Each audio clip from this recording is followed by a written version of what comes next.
Mother Teresa একজন ডাইনির থেকে কম কিছু ছিল না।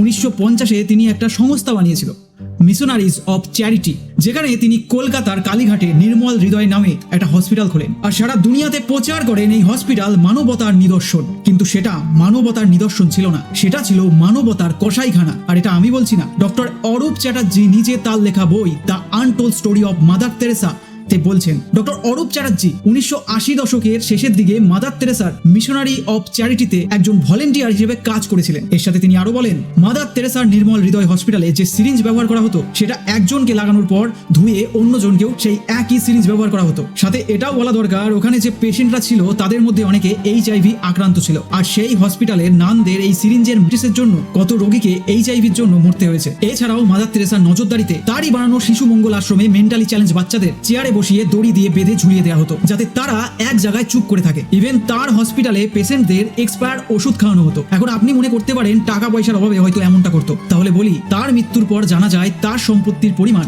মাত্র 752 লাখ কোটি টাকা। আর এটা এতটা কম যে এই টাকা যদি সে ভাটিকান ব্যাংক থেকে উইথড্রল করে নিত তবে ব্যাংকটাই ডুবে যেত। তবে হ্যাঁ, যেটা বলছিলাম, মাদার তেরেসা বলতেন দরিদ্রের যন্ত্রণা যিশুর কষ্টের মতোই সুন্দর। আর ঠিক যখন ওই মাদার তেরেসার কার্ডিয়াক অ্যারেস্ট হলো তখন তিনি ওই পুরনো সিরিজ ব্যবহার করলেন না, এক্সপায়ারি ওষুধ খেলেন না, নিজের বানানো হসপিটালে ভর্তি হলেন না, ভর্তি হলেন কলকাতার hi-tech hospital BM Birla heart research সেন্টারে। তার শারীরিক সমস্যা হলে USA তে তিনি চিকিৎসা করাতেন। আচ্ছা, যন্ত্রণা যদি সুন্দর হতো তাহলে মাদার তেরেসা কেন তার বানানো নির্মল হৃদয় হসপিটালে ভর্তি হলেন না, কেন চিকিৎসা করালেন না?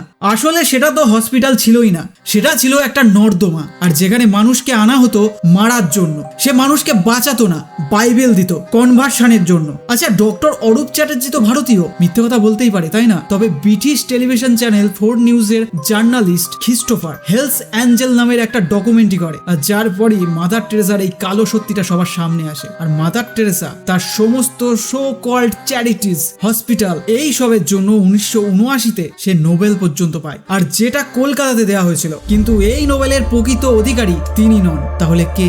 অহল্যাবাই হোলকার। হয়তো অনেকেই তার নাম এই প্রথম শুনছেন। তিনি একজন ন্যায় পরায়ণ ও দুর্নীতিমুক্ত শাসক।